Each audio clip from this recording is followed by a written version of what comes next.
Olá, tá começando o 30º episódio do A Fonte da Gigahertz, patrocinado nessa semana pela ExpressVPN. Quem tá falando aqui é o Marcos Mendes e, claro, assim como toda semana, o Felipe Espósito também tá por aqui, beleza? Tudo bem, Marcos? E aí, você, como é que tá? Tudo certo, eu vi que você expandiu o seu currículo nessa semana, você além de jornalista agora de tecnologia, também é guia turístico de Londrina. É meio isso, não? Pois é, eu estou com uma visita aqui em casa, porque para quem acompanhou os últimos episódios do A Fonte, eu tinha ido pra Geórgia pela segunda vez, não é a primeira vez que eu fui pra Geórgia no ano passado, já conheci o país. E aí, dessa vez, eu que trouxe um amigo pra cá. Então, eu estou com uma visita que ele não é georgiano, ele é russo, mas tá morando na Geórgia e agora tá passeando aqui no Brasil. A gente já passeou por São Paulo e agora ele tá aqui em Londrina comigo pelos próximos dias. Boa, e quais são as impressões de um russo que mora na Geórgia sobre São Paulo e Londrina? Como é que tá? Pois é, então, ele comentou que ele adorou São Paulo porque ele gosta de cidade grande, ele morou por muito tempo em Moscou, então, uma cidade gigante, né? Então, São Paulo ele curtiu bastante. Londrina já tem uma vibe bem mais devagar, porque a gente tá falando aí de quase 20 milhões de pessoas versus 1 milhão, né? Londrina com a região metropolitana tem mais ou menos isso. Então, é uma diferença bem gritante.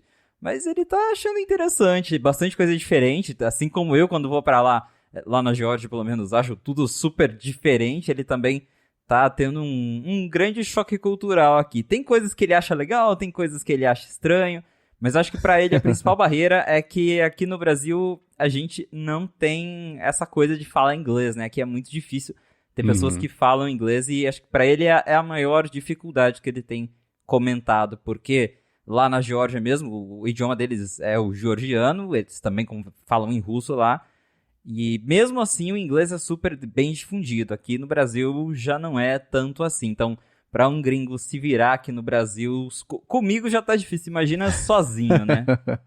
É, o bom que brasileiro é solícito, né? Então é engraçado, eu reparo, sempre que tem um estrangeiro, a gente sempre quer ajudar bastante e tudo mais, mas dependendo da situação, tem a barreira do idioma, né? Fica um pouco mais difícil mesmo. Mas espero que ele esteja curtindo e aproveitando aqui o tempo, as férias, talvez, aqui no Brasil. Tá curtindo as férias, diz que gostou da nossa comida, já levei em umas festas também, então a gente tem bastante coisa boa, né? Então ele tá, apesar dos perrengues, ele tá se divertindo, realmente pra ele tá um outro mundo.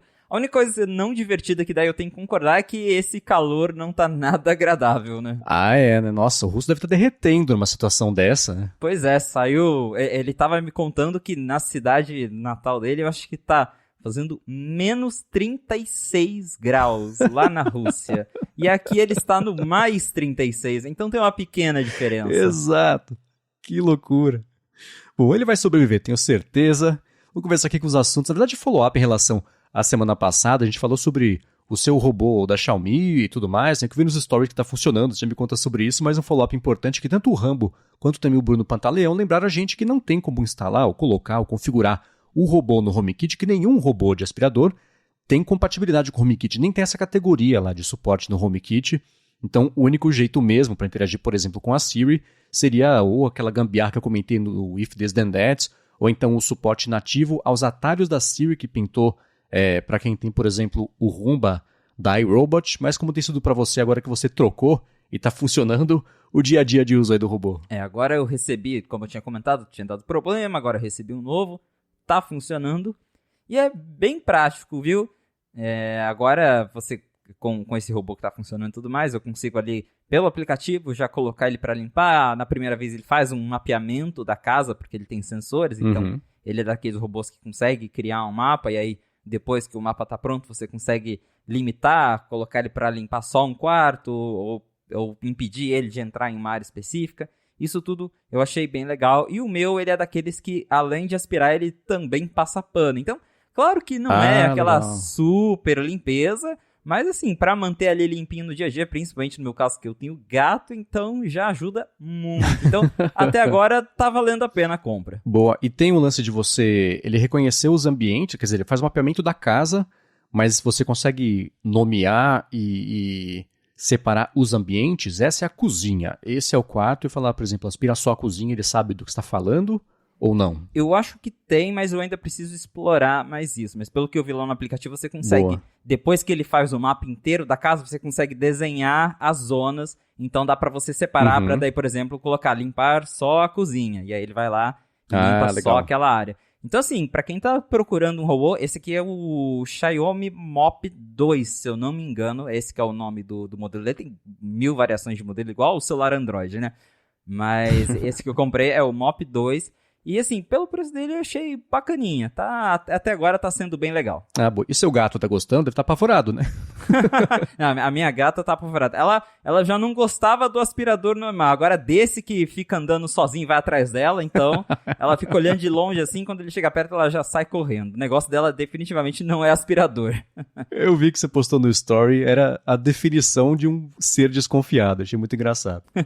Sim, gatos são muito engraçados. Bom, seguindo com os follow-ups aqui, a gente comentou no episódio passado, sobre o que esperar da Apple nesse ano e tudo mais, né? E aí falamos sobre a atualização da linha do MacBook Pro, que a gente esperava que viesse agora no começo do ano, porque era para ter vindo no fim do ano passado, não veio, né?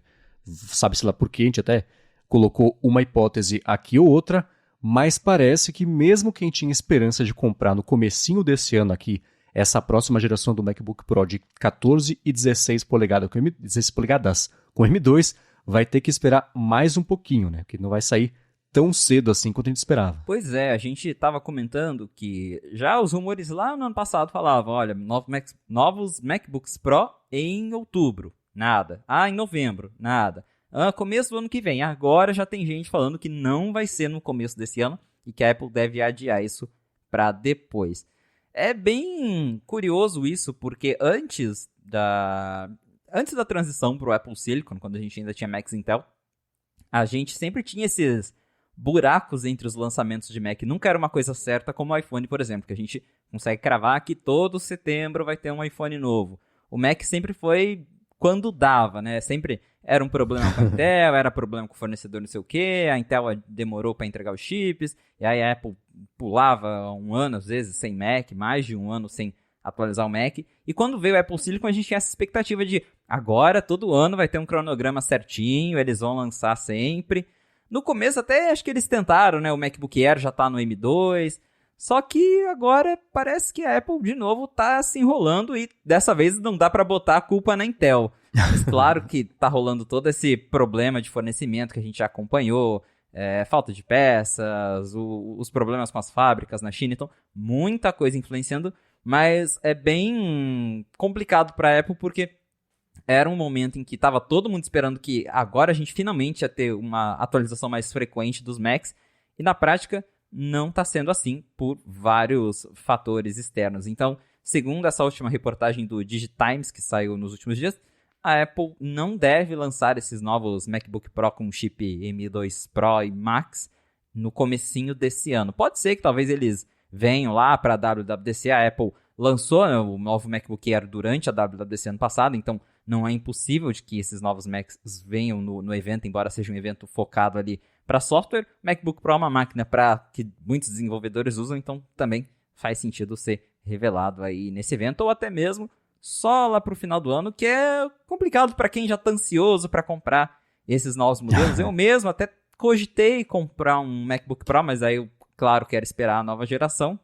Só que aí fica nessa de que tem que esperar. E o problema é que quando a Apple começa a adiar tudo e chega tudo de uma vez no final do ano a gente também tem iPhone, tem Apple Watch, então a comprar tudo isso de uma vez não é muito agradável. Mas pelo jeito, realmente, para quem tá querendo comprar MacBook Pro novo, vai ter que esperar mais um pouco. Eu tô muito curioso. A Apple vai divulgar no comecinho de fevereiro, 1 ou 2 talvez de fevereiro, os resultados financeiros do último trimestre. Eu tô bem curioso porque ela tinha adiantado já pro mercado que o faturamento de iPhones seria menor do que ela tinha previsto, porque não tinha iPhone para comprar e era época de Natal, que é a melhor época do ano. A gente já imaginava que seria um tombo de faturamento, mas os Macs também representam um faturamento importante para a Apple, né? E eles, eu imagino que vendam de um jeito mais consistente do que iPhone, que você precisa do Mac, você precisa do Mac, não vai ter esse negócio de ficar esperando, trocar todo ano e tudo mais. E a gente que gosta mais de tecnologia fica um pouco mais ligado nisso, nos rumores, até calendário de lançamentos, mas o grande público não. De qualquer forma, você atualizar a linha é sempre um jeito de esquentar um pouco essa demanda. Então, sem iPhone para comprar e sem os Macs novos no finalzinho do ano, começo desse ano também, é um problema. Estou bem curioso para ver como é que a Apple vai contar essa história, porque a reação do mercado provavelmente não vai ser muito bacana, muito otimista. As ações da Apple têm caído bastante nos últimos meses, então o mercado já vem se preparando para isso, né?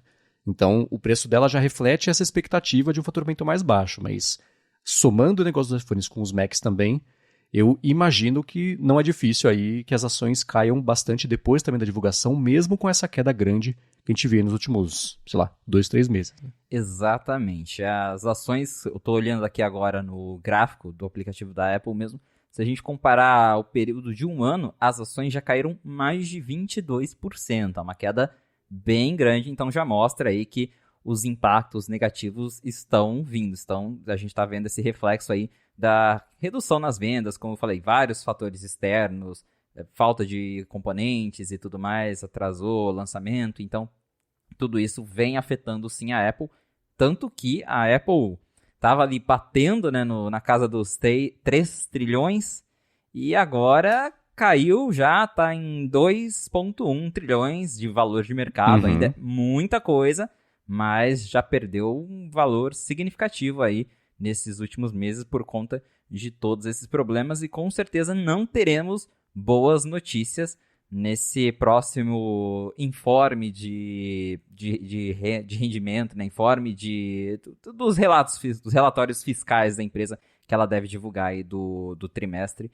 Então, realmente, a situação para a Apple está bem complicada. Sem vender iPhone, sem novos Macs, porque nos últimos meses ela não lançou nenhum novo Mac, então eles até tinham comentado isso no último relatório, que além do iPhone, também esperavam que haveria uma diferença para baixo no número de vendas de Mac, porque eles não lançaram nenhum Mac desde o MacBook Air M2 lá na WWDC em junho de 2022. Então, a gente já está indo aí para um semestre inteiro sem novos Macs. E, claro, como você disse, Mac é uma coisa que sempre tem gente comprando, porque é computador. Eu mesmo conheço várias pessoas que acabaram de comprar novos Macs, mas que a galera que é mais ligada, né? Ainda mais do MacBook Pro, que é uma máquina mais profissional, então é uma área que tem mais gente ligada, esperando, acompanhando para saber se tá na hora certa de comprar ou não.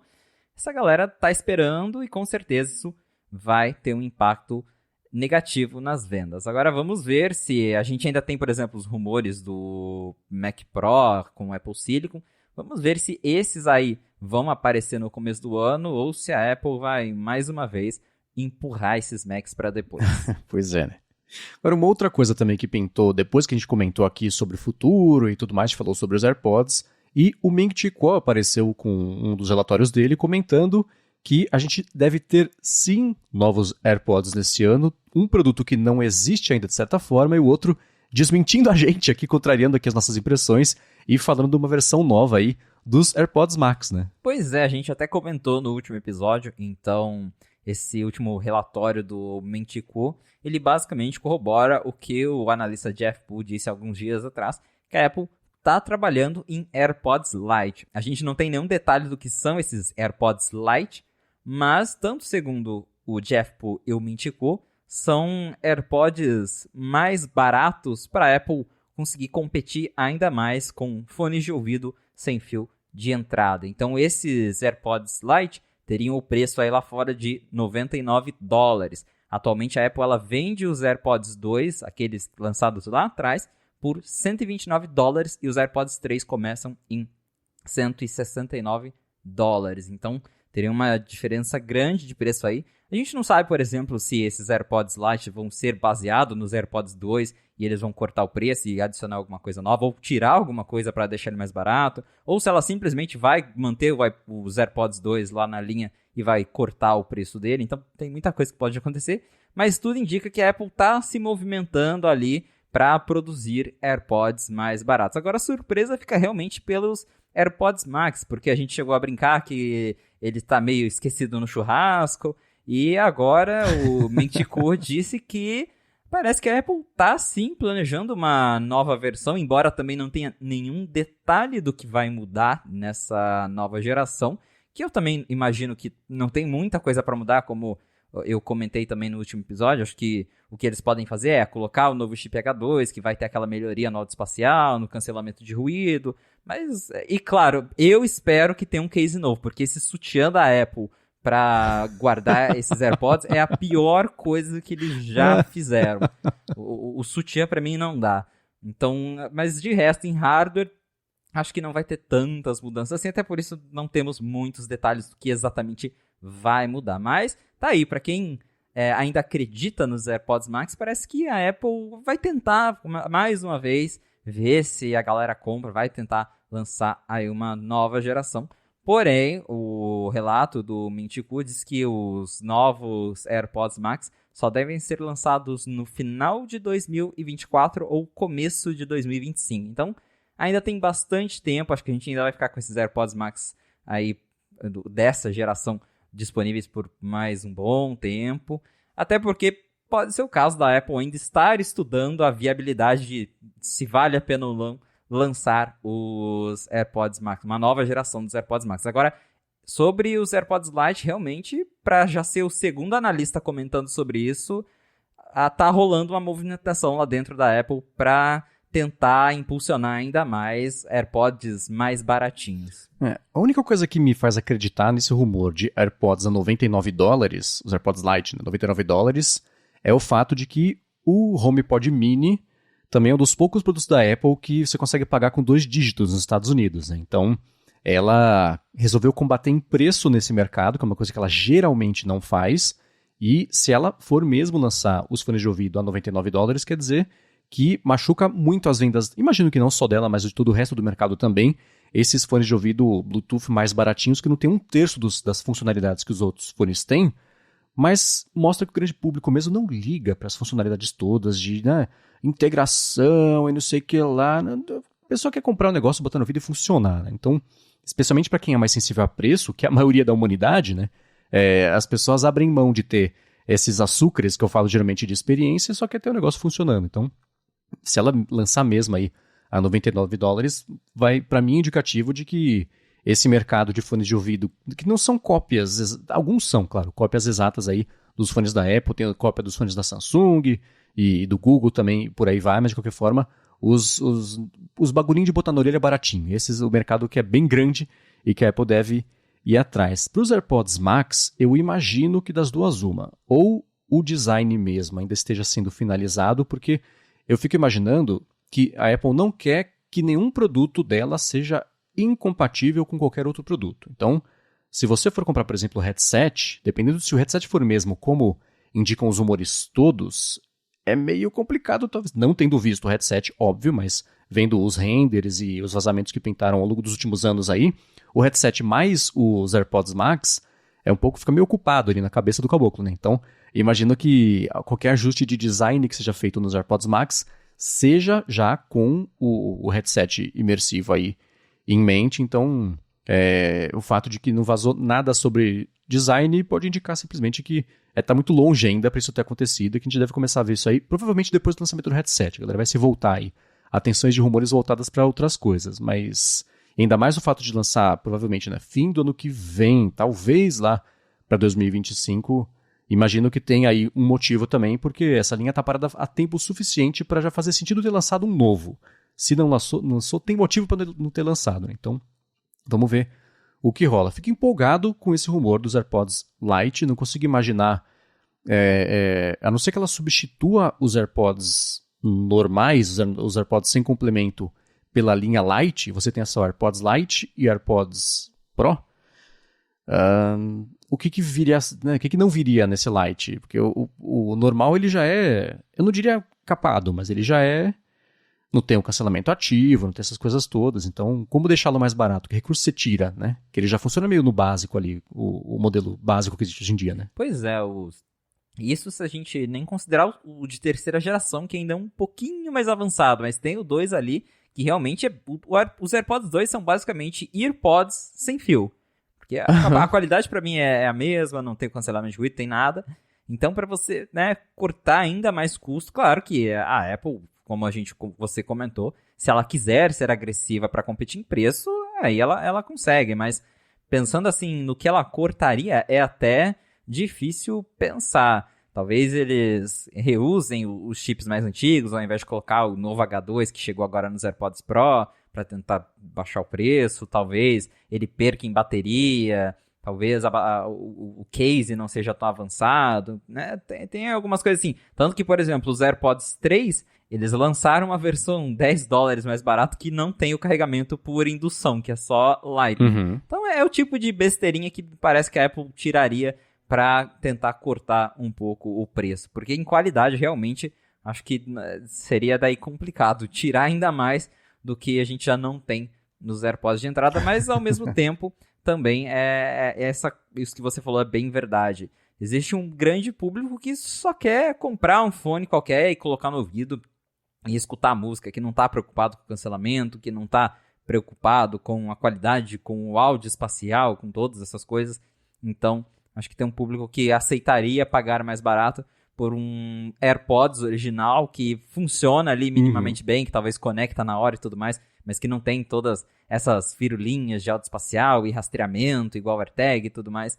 Então, vai ser interessante, eu também estou bem curioso, não sou o público desse tipo de fone, mas estou interessado em ver, porque eu conheço muita gente que usaria sim esses AirPods Lite, seja lá como eles forem. Então, vamos ficar de olho aí, mas, de novo, considerando que já temos mais de uma fonte falando sobre isso, me parece que já está ficando algo bem consistente, que tem altas chances de acontecer.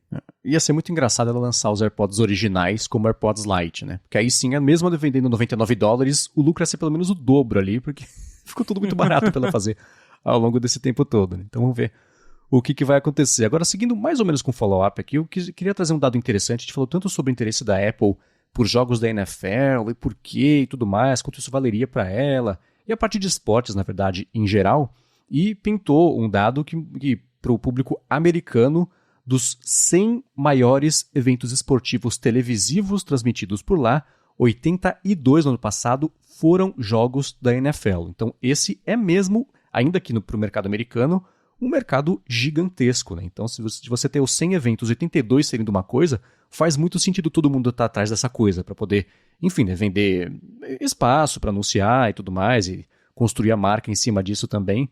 Então, achei que a gente discutiu tanto sobre isso, tem um dado que comprova, na verdade, ou que indica, talvez, porque que a Apple estava tão interessada nisso, que pra gente aqui, observando de fora do hemisfério sul, parecia uma coisa tão distante de interesses, né? Exatamente. A gente tem outra visão, porque a gente não tem, talvez, ideia. A gente tem, mas por números, né? Lá fora eles têm essa ideia mesmo do quão importantes são os jogos da NFL, por exemplo. E embora a Apple não tenha levado saiu essa semana também uma reportagem da Business Insider dizendo que a Apple ainda está tentando contratar e está procurando executivos focados em buscar mais conteúdos de terceiros pro aplicativo Apple TV, né? Ou pro Apple TV Plus, ou pro aplicativo ali que ela também reúne outras coisas. A gente já viu aí durante aí o último ano que a Apple já conseguiu os direitos da Major League Soccer, da MLB, que tem os jogos toda sexta, e parece que a Apple realmente está interessada em continuar investindo nisso. Embora não deu certo com a NFL por enquanto, ainda assim tem muita coisa que a Apple pode comprar. A gente até comentou, né, de adquirir, por exemplo, direitos de pequenas ligas regionais, que isso pode levantar aí o interesse para o Apple TV Plus ou para o aplicativo Apple TV. Então, realmente interessante que a gente pode ver que a Apple quer sim expandir o Apple TV Plus para ainda mais coisas. E, inclusive, essa matéria chegou a comentar que parece que a Apple realmente também está planejando ali lançar futuramente um plano mais barato do Apple TV Plus que seja focado em anúncios. A gente até viu no ano passado o Apple TV Plus ficou mais caro. Lá nos Estados Unidos ele foi de $4,99 para $6,99. Aqui no Brasil acho que ele foi de $9,90 para $14,90, se eu não me engano.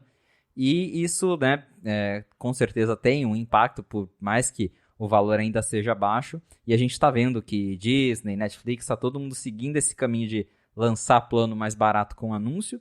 E parece que a Apple, planos entre eles lá dentro, eles estão estudando também essa possibilidade de não só trazer novas coisas para o Apple TV Plus, mas também oferecer, de repente, uma assinatura mais barata vinculada a propagandas, o que, de novo, é um tanto controverso para a Apple, porque a Apple sempre foi essa empresa que defendia que os produtos deles eram todos livres de propagandas, e agora a gente vê uma clara mudança de direção, porque o dinheiro hoje ele vem muito de propagandas, é uma área que movimenta muita grana, e parece que a Apple está finalmente se rendendo a isso.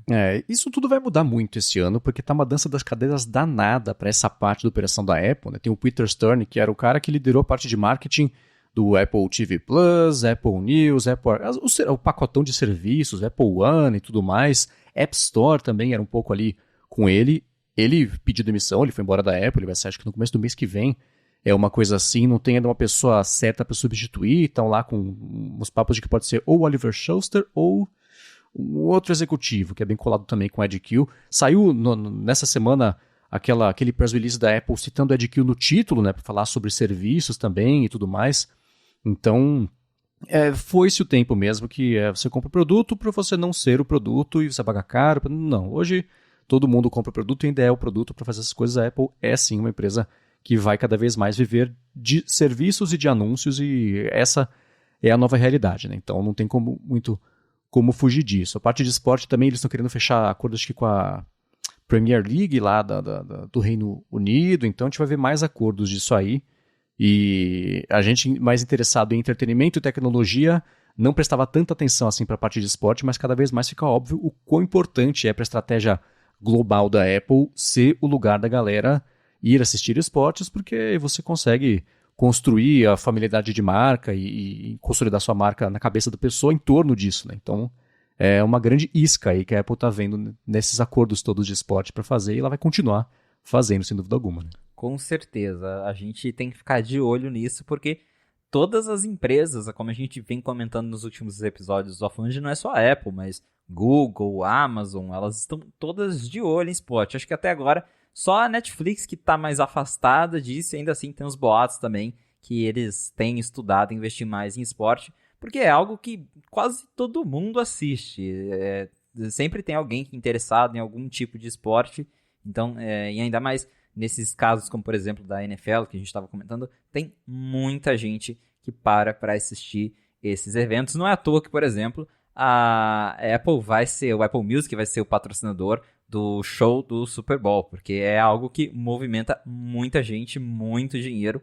Então, realmente, a gente, acho que daqui para frente só vai ver ainda mais investimentos da Apple nessa área de esporte. E mais uma vez, eu quero, apesar de eu não ser um fã de esporte, não é uma coisa que eu acompanho muito, eu gostaria muito de ver a Apple investindo em mercados nacionais, e isso inclui aqui o Brasil. Seria bem interessante ver o que a Apple fazendo algo que a Amazon está fazendo aqui. A Amazon tem já campeonatos brasileiros dentro do Amazon Prime Video, então seria bem bacana ver a Apple investindo mais nisso para o futuro.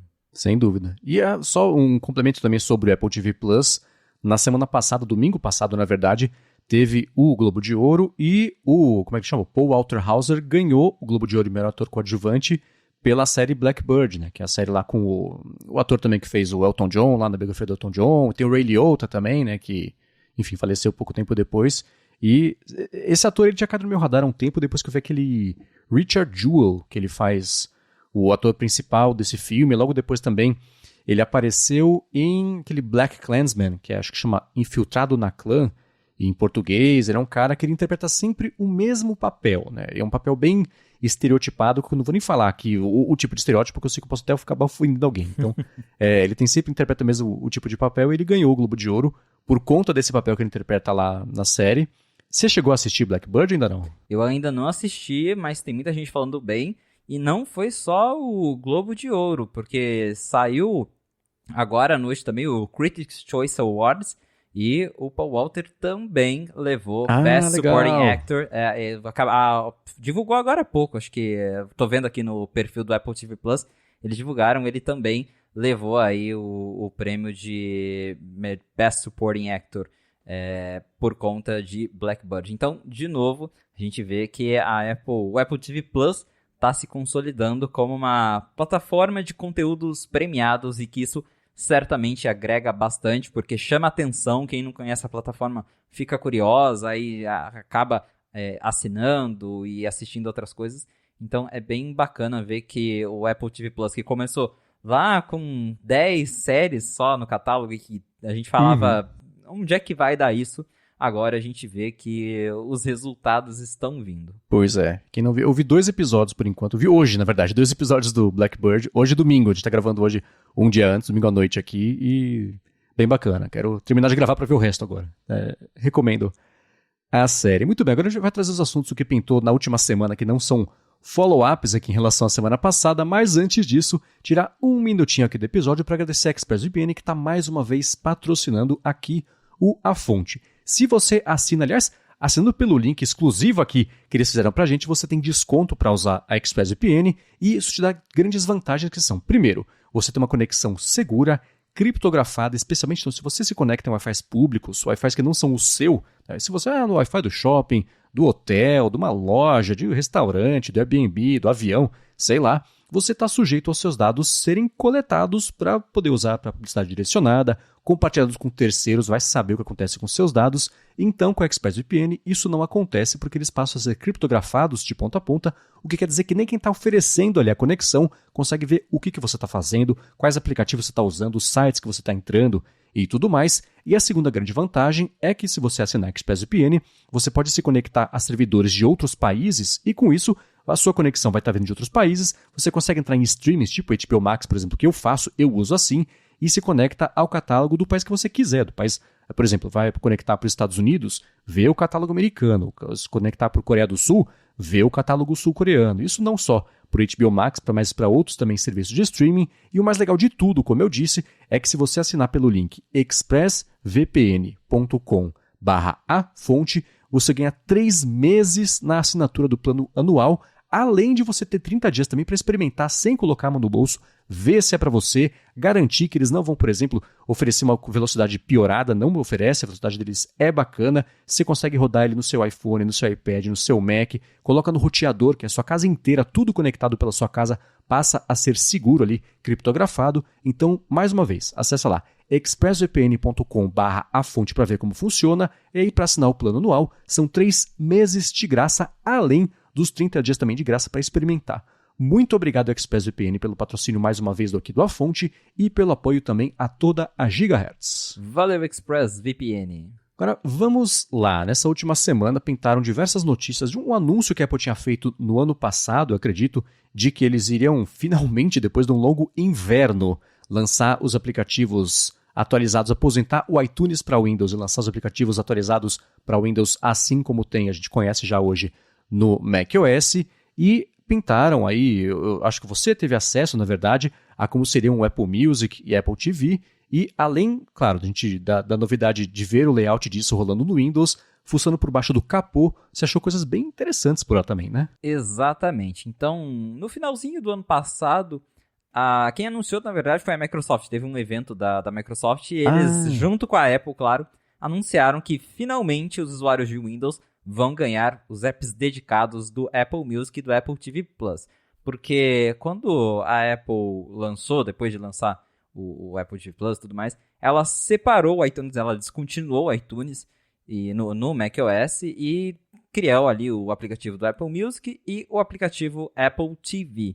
Só que no Windows, os usuários ainda dependem do iTunes, que é aquele programa que todos nós conhecemos, já passamos muita raiva com ele. E, apesar dos bons momentos também lá na época do iPod, mas no Windows ele ainda está vivo e forte.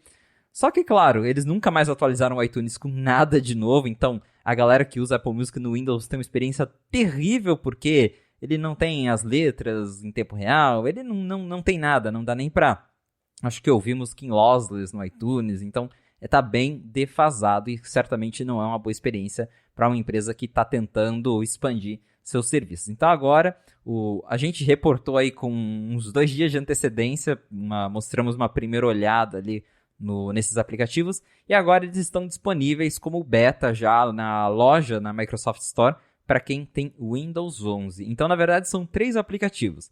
Primeiro tem o Apple Music, que ele basicamente é o mesmo aplicativo que a gente tem no macOS. A única coisa que ainda tá faltando, e por ser um beta talvez apareça até a versão final, são as letras sincronizadas, isso ainda não tem. E ainda não tem o Dolby Atmos, e aí eu não sei se vai ter, porque tem toda a questão do áudio espacial e tudo mais, que a Apple usa os sensores dos AirPods para detectar movimento, enfim, então talvez não tenha no Windows. Mas tem, por exemplo, suporte a lossless, o aplicativo está bem mais rápido do que o iTunes, porque ele foi reconstruído, assim como no macOS, então já entrega uma experiência bem melhor para quem assina Apple Music e usa o Windows, que acredito que seja mais gente do que no macOS, porque tem muita gente que tem iPhone, mas usa PC com Windows em casa, ou no trabalho, por exemplo. Então, é muito importante para a Apple ter um aplicativo bacana do Apple Music para o Windows. E ele não está vindo sozinho. O Apple TV App também ganhou uma versão bem legal para o Windows, que também se parece bastante com a versão de macOS, mas tem a interface ali mais adaptada para Windows. Então agora os usuários podem finalmente assistir não só ao Apple TV Plus, mas também a filmes da iTunes Store ou aqueles canais do Apple TV que você pode assinar à parte usando o aplicativo do Windows. Porque antes o único jeito era você entrar pelo site, mas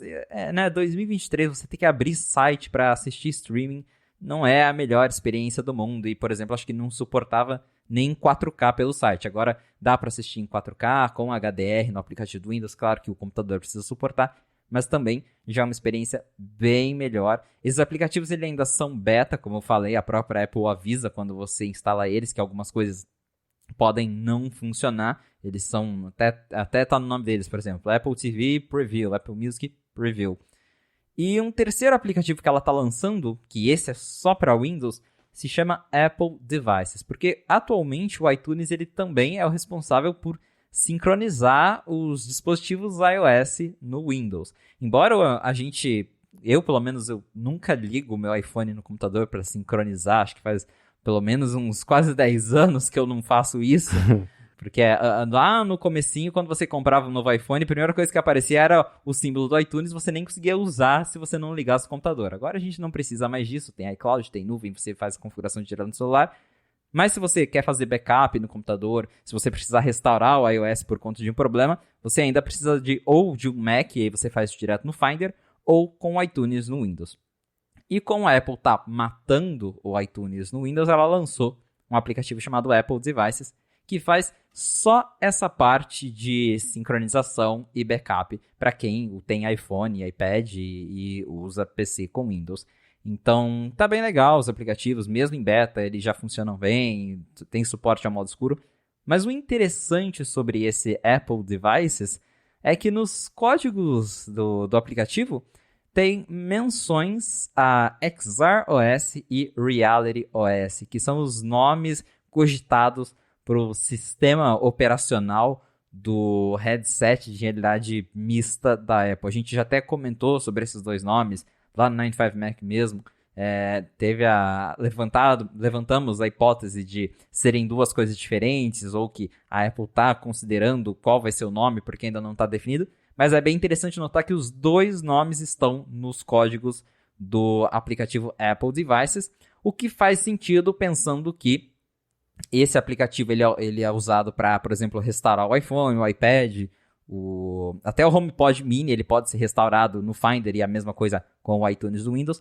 Então, de fato, faz sentido que se o Reality, o device de realidade aumentada da Apple rodar ali uma versão do iOS, ele também provavelmente vai poder ser restaurado através de um computador. E esse aplicativo beta para Windows faz menção a isso, que corrobora de fato que lá dentro o headset existe, que a Apple já está meio que se movimentando para preparar os aplicativos dela para funcionar com esse headset. Então, boa notícia para usuários de Windows e também para quem está ansioso aí pelo headset. Né? É curioso pensar como, assim, o que isso estaria fazendo o sistema, o suporte ao sistema, isso ser citado lá no Apple Devices, significa que, teoricamente, daria para o sincronizar, ou fazer backup, ou de algum jeito ligar ali o headset no PC e fazer alguma coisa, certo? Exatamente. Então, e é curioso pensar que você está pintando o suporte agora, não espere que seja atualizado tão cedo também o aplicativo, depois até que o headset for lançado, né? Porque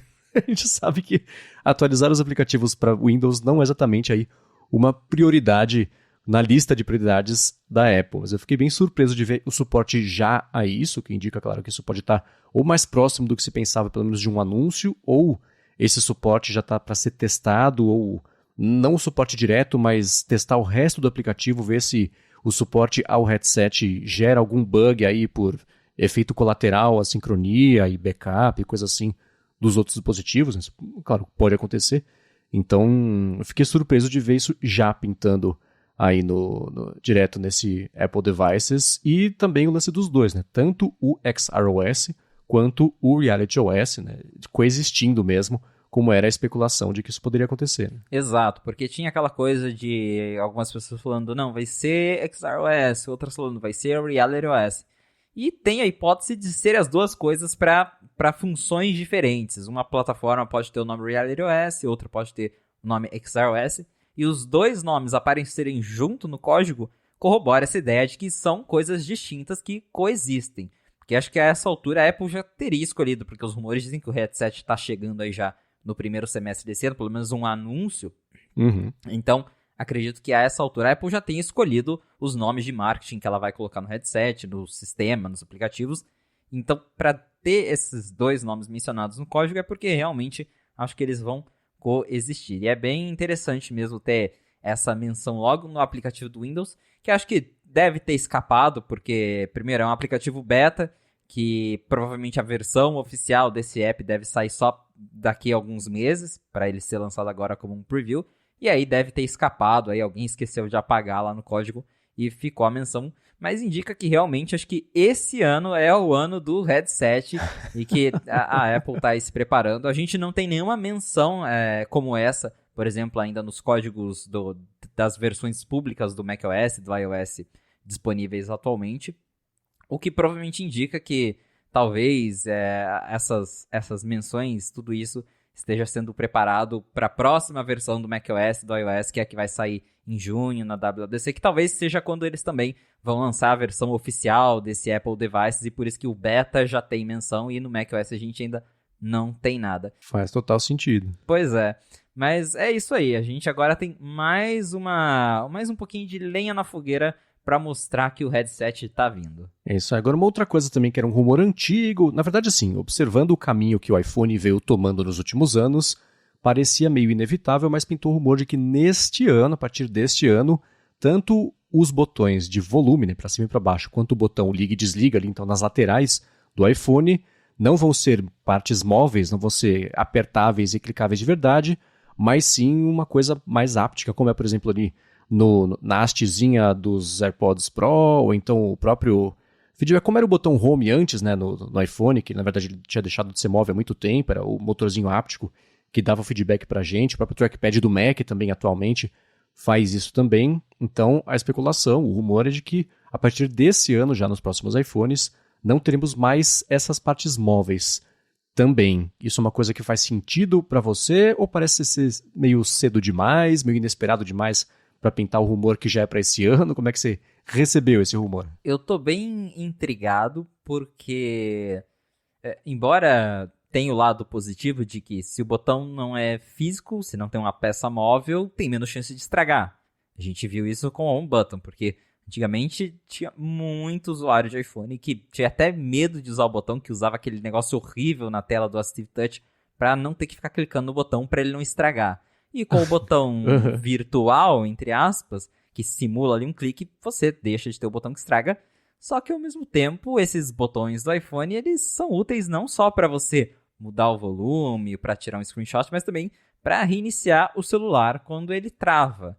Tanto que, por exemplo, quando a Apple adotou esse Home Button falso, que foi ali no iPhone 7, ela mudou os comandos para você desligar o celular, reiniciar, você tem que segurar o botão Power com o botão de volume, porque por ser agora um botão virtual, ele é controlado pelo sistema. Se o sistema trava, pode ser que numa emergência aquele botão não funcione.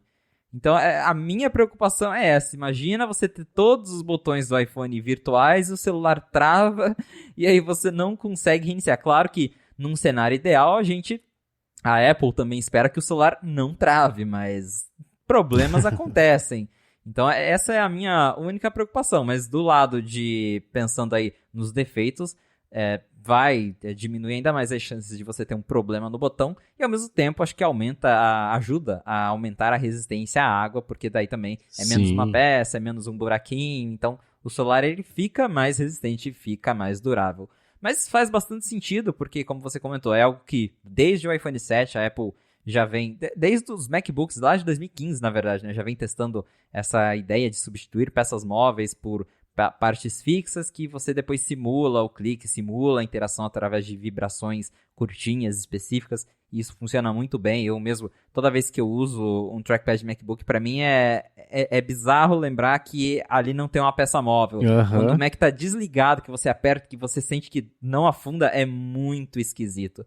Então, acho que vai ser interessante ver esses botões, mas também fico curioso para ver como que eles vão contornar isso de você desligar e ter que reiniciar o celular. É realmente minha curiosidade, mas também já é um boato, um rumor aí que foi mencionado por mais de uma fonte, então parece algo bem provável mesmo que vai acontecer. E lembrando que, segundo os analistas, isso só vai vir para os modelos 15 Pro. Então, os modelos iPhone 15 baratinhos, eles não devem ter esses novos botões por feedback tátil ao invés de... E devem manter o botão convencional. Com essa ressalva que é importantíssima de assim, o sistema travou e agora para reiniciar, né? Se você depende do sistema para entender que o botão foi apertado, sem sistema, sem botão, danou-se, né? Espera acabar a bateria, sei lá. Então, imagino que teria... Aí acho que volta, sabe o quê? É você ter um buraquinho ali para você colocar, que nem tirar o chip, o botão reset do modem, assim, que você põe lá e fica esperando... Talvez alguma coisa assim volte a ser, mas aí você elimina um problema para introduzir outro, né? Que você vai ter um novo buraco, enfim, né? Isso deixa a Apple resolver esse problema, porque eles têm pessoas... Tem muito cérebro lá pensando nisso nesse momento. Eu gosto da ideia, eu prefiro, se eu puder, ter esses botões ápticos só porque é legal. Porque é divertido pensar na tecnologia, assim como no MacBook. Assim, eu uso o MacBook Pro 2015 há anos, e até hoje eu acho mágico também esse negócio. Agora aqui brincando, que ele falou, cara, é impossível que isso seja uma peça que não é móvel. E de fato não é. Você desliga, ele para de funcionar. Então, eu acho isso bem bacana. Eu espero muito que a Apple não tire a chavinha de você alternar entre o modo silencioso e o modo barulhento, que pra mim é diferente. O iPhone é configurado para, se eu estiver com a chavinha que seria lá desligada, então ela... Bom, desligada, todo mundo sabe, né? O iPhone só treme, ele não faz som. Se eu estiver com a chavinha ligada, o iPhone nem treme e nem faz som. Então o iPhone está sempre no modo silencioso e a chavinha é só indicador se ela pode fazer brrr ou não, é só isso. Eu acho ótimo, né? Super útil porque, puxa, tô com o Apple Watch carregando ou não tô com ele porque, sei lá, não tô a fim de usar, tô lavando louça, dá para chegar uma notificação importante, eu ativo aqui a vibração e beleza, se eu não quiser eu deixo desativado e passa. Então isso... Quando a Apple trouxe isso lá no primeiro iPhone, era super útil e continua sendo super útil, né? Então, isso eu sentiria falta. Eu ficaria chateado da Apple tirar isso aí no iPhone, mas os botões, todos eles, não me fariam a menor falta. Eu sei que eu não sou a regra para nada, mas ainda assim, a minha impressão é essa. Eu curti a ideia de ter só uma área com uma sensação tátil diferente para o lugar dos botões, se aperta e funciona. Que legal, não precisa nem ter o aspecto de um botão, né? Só uma área indicando o que é ali, que é, na verdade, como é, por exemplo, com os AirPods Pro, né? Então isso aí já estaria resolvido. Acho curioso pintar, é que esse rumor pinta faz tempo, mas cravado assim, vai ser no iPhone tal. Já é no próximo, eu achei curioso, mas de novo, né? Veio na mão do Ming Chi Kuo, que é um cara super bem informado, de cadeia de suprimentos. Então, geralmente, quando ele fala, ele acerta, porque ele está com o dedo no pulso das áreas certas ali da cadeia de suprimentos da China e outros países agora, né? Que a Apple está colocando mais peso nisso. Então, eu espero que ele esteja certo, só pela ideia de ter botões que não são botões e são clicáveis, assim como o resto das coisas, que é mó legal. Exato, é uma tecnologia bem legal. Como falei, os rumores estão ficando mais intensos, então... vários indícios de que vai rolar no iPhone 15, pelo menos os modelos Pro. E isso que você comentou da chavinha, até hoje eu acho que essa chavinha do silencioso é uma das melhores vantagens do iPhone. Porque eu uso o celular Android, às vezes, no meu dia a dia. E, cara, me incomoda muito não ter a chavinha. Você ter que desbloquear o sistema para escolher se você quer som, se você não quer som, se você quer que vibra. Porque é besteira, você faz isso em 5 segundos, tá? Mas no iPhone eu nem tiro do bolso, eu enfio a mão no bolso, mexo o dedo na chavinha, acabou. Eu sei que o celular tá no silencioso, eu sei que eu tirei do silencioso. Então é uma vantagem incrível, eu sinto muita falta dessa bendita de chavinha. Inclusive eu fiquei muito triste até hoje quando a Apple tirou do iPad, porque os iPads antigos também tinham. E você inclusive conseguia trocar, né, pra bloquear a rotação da tela ou deixá-la para controlar o silencioso. E me irrita muito, porque eu usava muito essa chavinha no iPad, e agora eu tenho que desbloquear o iPad, abrir a central de controle. São 5 segundos ao invés de 1, mas é muito chato quando você faz isso várias vezes por dia, sendo que você tinha só um botãozinho ali do lado de fora, que não precisava desbloquear, não precisava tirar do bolso, pegar na mão, só arrastar ali e já mudava. Então, eu espero muito que essa chavinha continue no iPhone. Ou que pinte uma solução que substitua, mas que a funcionalidade continue lá, né? A gente tem essa conexão emocional com a chavinha, porque é do primeiro iPhone, mas eu quero mesmo o recurso, né? Se ele existir de alguma forma, ainda assim vai estar resolvido. Agora, entrando quase na parte final, que vai ser um pouco mais demorada, mas acho que é a parte final aqui do episódio, eu nunca vi tanta notícia citando tela para coisas da Apple quanto eu vi nessa última semana, a começar pelo, acho que foi o Mark Gurman, que falou que agora teremos em um futuro aí, né, numa escala não tão infinita de tempo, MacBooks, os laptops, na verdade, não falou, pode ser o MacBook, pode ser o Pro, pode ser o enfim, os laptops da Apple passarão a partir de 2025, me parece, a ter telas sensíveis ao toque, o que causou duas reações. O time do finalmente e o time do não, né? A galera que não quer de jeito nenhum, é a galera que torce muito para que isso aconteça, eu inclusive. Mas pintou esse rumor de que agora vai, né? Pois é, há anos a gente ouve falar de lá dentro a Apple tá explorando alguma coisa. Lá dentro, só que como, né, protótipo, coisa interna, coisa do time de criatividade, alguém mostra, olha que legal seria, e nunca vai pra frente. Mas agora o rumor veio do Mark Gurman falando, olha, não, a Apple decidiu, ela falou que já estão produzindo um MacBook com tela sensível ao toque. É bem curioso isso, é bem controverso também, porque a Apple sempre foi contra a ideia de ter touchscreen na tela do Mac. Tem até um momento bem curioso de uma keynote, para quem quiser procurar, o evento Back to Mac, lá em 2010, quando Steve Jobs estava apresentando o macOS Lion, e foi o primeiro macOS que usava o trackpad multitouch para você fazer o gesto de pinça, para dar zoom nas fotos, tudo usando o trackpad do Mac. E o Jobs falou que na época essa era a melhor forma de trazer o touch ao Mac, porque ele acreditava que se você ficasse ali esticando o braço toda hora na tela, isso cansava, não seria legal, a tela do computador ia ficar suja. Ok, só que a gente tem iPad com Magic Keyboard, que é basicamente isso, as pessoas já interagem assim com o iPad, com os iPads mais novos, ele fica ali no stand como se fosse um computador, só que você pode interagir com o dedo. E particularmente eu acho legal, eu às vezes sinto falta do touchscreen no Mac. Não é algo assim que mudaria a minha vida, eu uso o Mac, eu sobrevivo muito bem, mas de tantos iPads, às vezes eu abro uma foto, eu meto o dedo na tela e falo, não é assim que funciona. Às vezes eu tento dar um scroll assim na timeline do Final Cut, não, tem que usar o trackpad aqui. Então, coloca o touchscreen, deixa quem quer usar com touch usa, quem não quer não usa. É a mesma coisa com o iPad. Quem quer usar com teclado usa, quem não quer não usa. Quem quer usar com trackpad, mouse pode usar, com teclado, Apple Pencil. Então, acho que quanto mais opções, melhor. E parece que agora, finalmente, não é algo que vai acontecer já esse ano. Tudo indica aí que deve ser algo para 2024 ou 2025.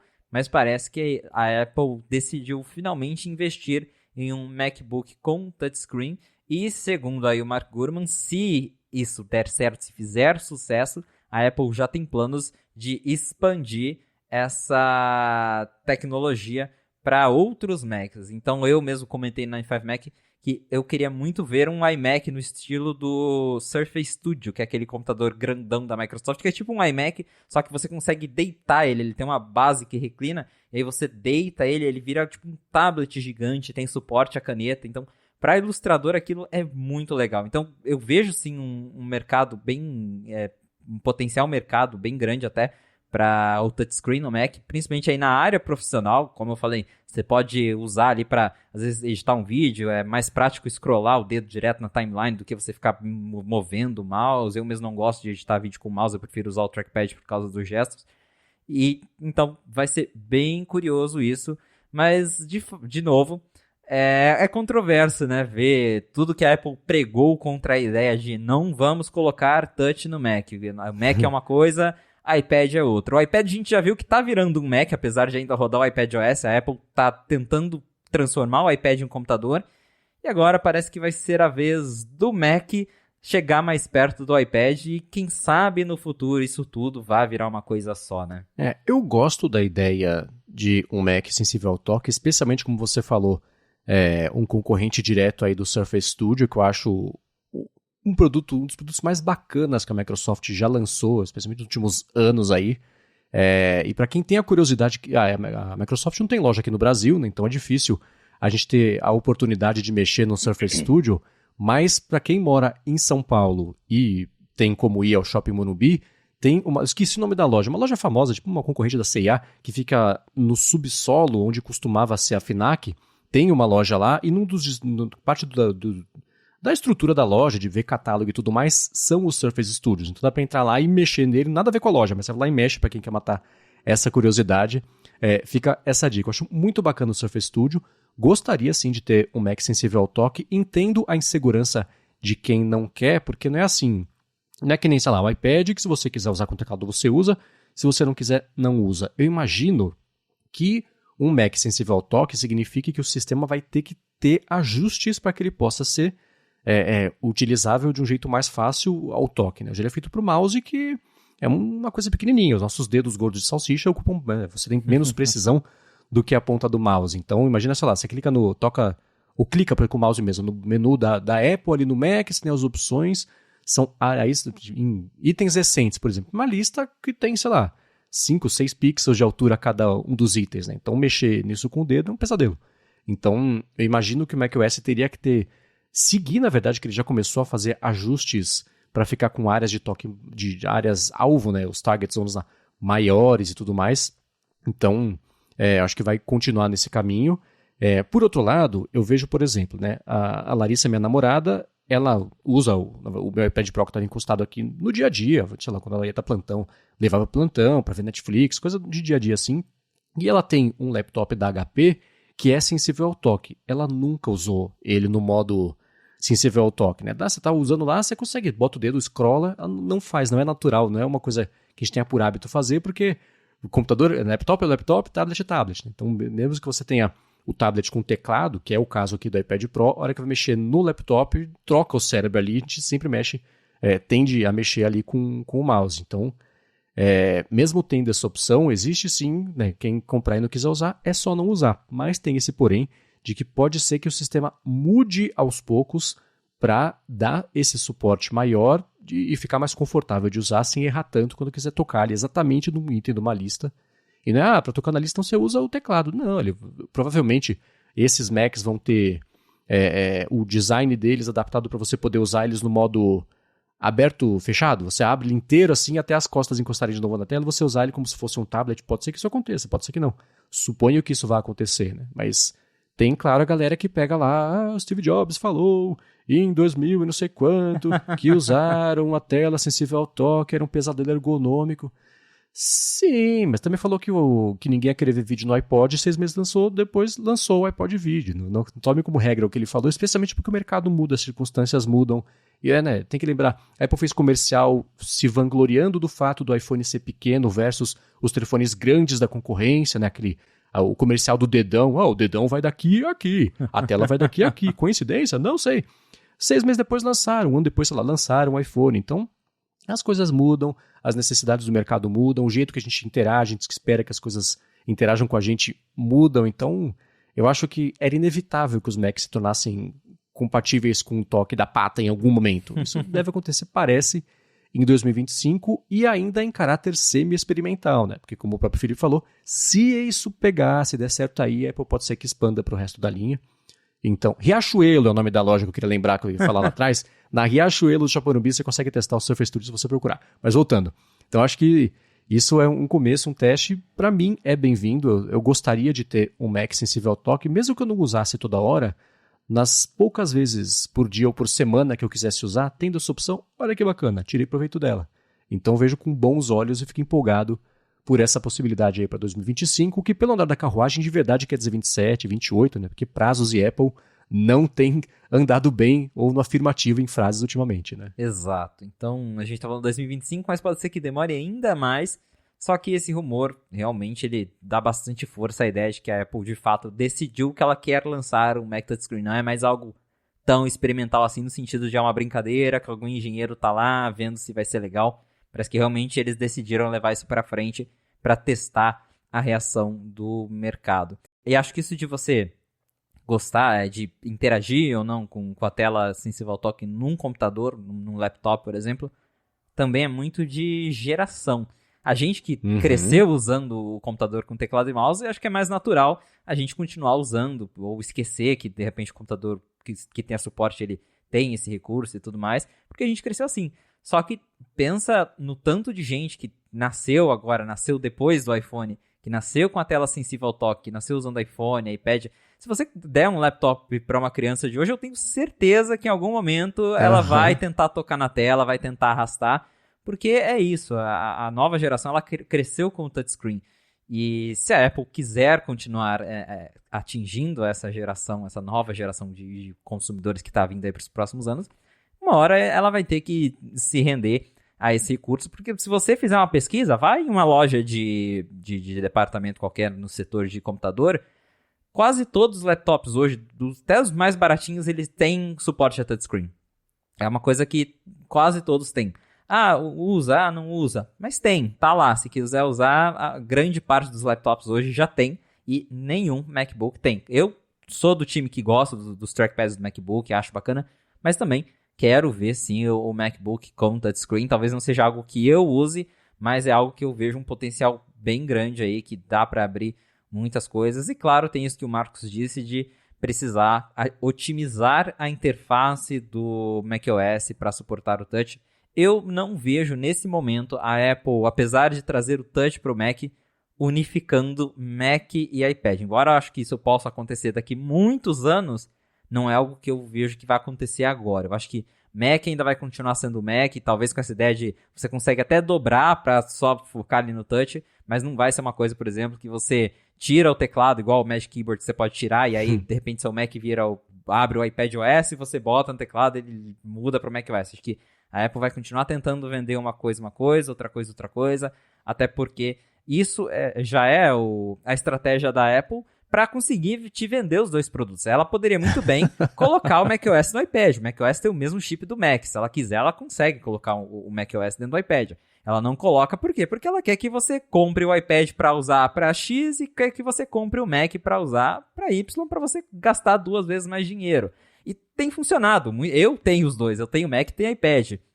E acho que a Apple vai continuar tentando, mais que ela traga o touchscreen, ela vai continuar focando. Mac é uma coisa que roda macOS, iPad é outra que roda iPadOS, e acho que vai ser assim por um tempo, até que, quem sabe, lá pra frente, se de repente os Macs com touchscreen fizerem muito sucesso, ela vê que é algo que realmente as pessoas estão gostando, ela decida fazer Mac e iPad virar uma coisa só, mas eu acho que nesse momento vão continuar sendo produtos separados. Agora, você publicou uma matéria no Night 5 Mac, que é uma enquete, na verdade, querendo saber o que a galera, em geral, ali achava disso.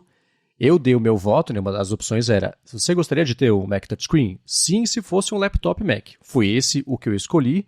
E eu falei, nossa, isso vai estar ganhando de lavada. Não. Fiquei surpreso com o resultado. Pois é, segundo a enquete do 95 Mac, a galera até tem muita gente interessada em ter um Mac com touchscreen, mas boa parte disse que não, que realmente não se importa.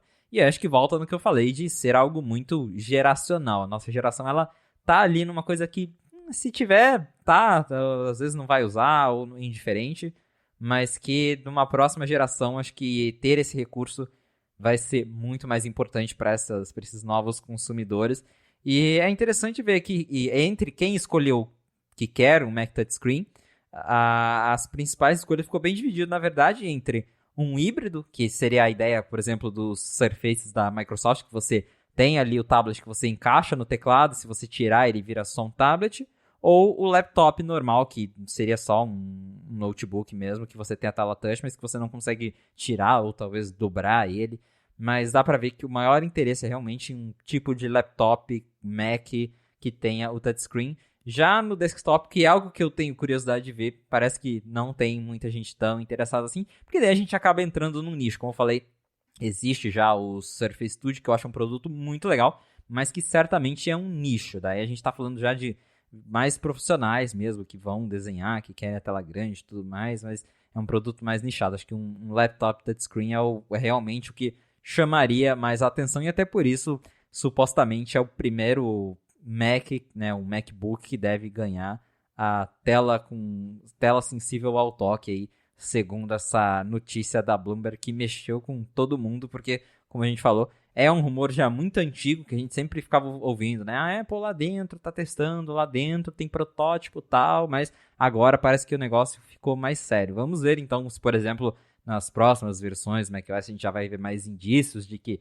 tem essa movimentação acontecendo para de fato lançar um MacBook com tela sensível ao toque. Aí só vai faltar ter compatibilidade com rede de dados de operadora para ser a máquina perfeita, né? E certamente, lançando com tela, vai ser o próximo rumor. Macs vão ter... Que a Apple já testou também, pintou um protótipo faz tempo, acho que 2015, de um MacBook com uma antena, basicamente, ali na parte da estrutura dele, para ele poder ter dado, né? Então, a Apple sabe que a gente quer esse tipo de coisa. E vai de momento de mercado e estratégia, e o quão barato é fazer, distribuir na escala que ela precisa para poder ter isso aí. Agora, uma outra coisa, complementando os rumores de tela, e isso sim gerou 600 mil notícias diferentes, é que a Apple, assim como ela quer passar a fazer o próprio chip 5G dela, ter comprado até a divisão móvel da Intel e tudo mais, ela quer aí, num futuro também não tão distante, fazer as próprias telas microLED. O D é de display, então é o próprio display microLED. Então,